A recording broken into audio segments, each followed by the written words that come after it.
Hi dear musicians, ఒక చిన్న story ద్వారా ఒక జీవిత సత్యాన్ని తెలుసుకునే ప్రయత్నం చేద్దాం. మనం ప్రతినిత్యం లేచినప్పటి నుంచి పడుకునేంత వరకు ఏదో ఒక దాన్ని నిందించడము, ఎవరినో ఒకరిని తప్పుగా అనుకోవడము జరుగుతుంది. అంటే మనం అనుకున్నది ఏదైనా జరగట్లేదు అంటే అది మనకేదో తక్కువగా జరుగుతుంది అన్న భావనలో మనం మన జీవితాన్ని ముందుకు సాగిస్తూ ఉంటాం. కానీ ఇక్కడ తెలుసుకోవాల్సిన ఒక సత్యం ఉంది.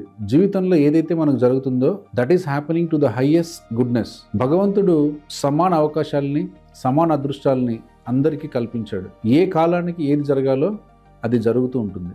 ఒక చిన్న ఎగ్జాంపుల్ ద్వారా దీన్ని మనం తెలుసుకునే ప్రయత్నం చేద్దాం. ఒకరోజు ఒక చిన్న పని మీద రాము అండ్ సోము ఇద్దరు పక్కనున్న పట్టణానికి పని కోసం వెళ్తారు. పని ముగించుకొని సాయంత్రం వచ్చే క్రమంలో వాళ్లకు రాత్రి అవ్వడం, వాళ్ళ గ్రామానికి వెళ్ళడానికి బస్సులు లేని పరిస్థితి రావడం జరుగుతుంది. ఇలాంటి పరిస్థితుల్లో ఇద్దరు నిందించుకుంటూ ఉంటారు. ఏంటి ఇలా జరిగింది, ఎంతమంది ఫ్రెండ్స్కి ఫోన్ చేసాం, ఎవరు రాలేదు, ఎవరైనా సహాయం చేస్తే బాగుండు కదా అనుకుంటారు. అలాంటి క్రమంలో దాదాపుగా 10 గంటల సమయంలో ఆ దారిన పోతున్న ఒక వ్యక్తి లిఫ్ట్ ఇవ్వడం ద్వారా రాము ఇంటికి బయలుదేరడం జరుగుతుంది.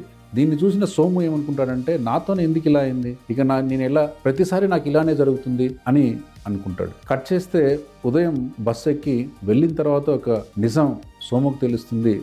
రాత్రి తన ఫ్రెండ్ ఎవరైతే రాము బయలుదేరారో ఆ రోజు వర్షం పడి చాలా చిమ్మ చీకటి ఉండడం ద్వారా ఆ బయలుదేరిన వ్యక్తి మధ్యలో ఒక యాక్సిడెంట్ జరిగి చనిపోవడం జరిగిందన్న సత్యం తెలుస్తుంది. దీని ద్వారా మనకి ఏమర్థం అవుతుంది అంటే, మన జీవితంలో ఏదో ఈ క్షణంలో లేదని, లేకుంటే ఒక 2 గంటలు లేట్ అయిందని మనం నిందిస్తూ ఉంటే అది మంచిదా కాదా తెలుసుకోవటం, మనకున్నటువంటి లిమిటెడ్ అవేర్నెస్లో దాన్ని అర్థం చేసుకోవడం కష్టమే అవుతుంది.